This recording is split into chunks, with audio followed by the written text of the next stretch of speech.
Kabutihan. Afternoon, we will go cross the ocean to go to Poblacion, Kabutihan.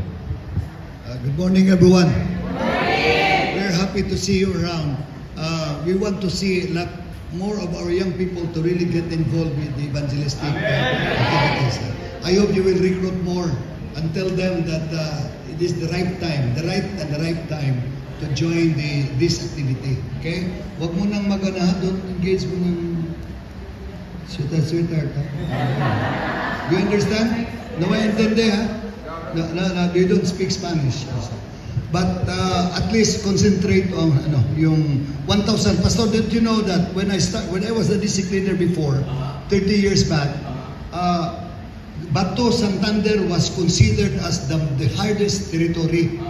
It was the work of the 1,000 missionary group, no? With Edgar, Edgar the one, sanay, kanang kapatid ni, yung former union president noon, he's working there, Edgar is now actually in the US, but it started the journey with the 1,000 missionaries. And because of that, what they did there, they organized the young people, basketball, lahat ng mga sports, saka activities, swimming and hiking, the young people, until finally we were able to penetrate the area. And we were able to use the funeral homes as our evangelistic meeting area. Funeral homes, but local funeral homes. But we stayed there, we still saw a lot of coffins, no longer used, but we stayed there. That is the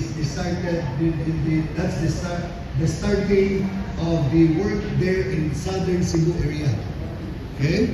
So I hope you will do that, I will do more. Okay?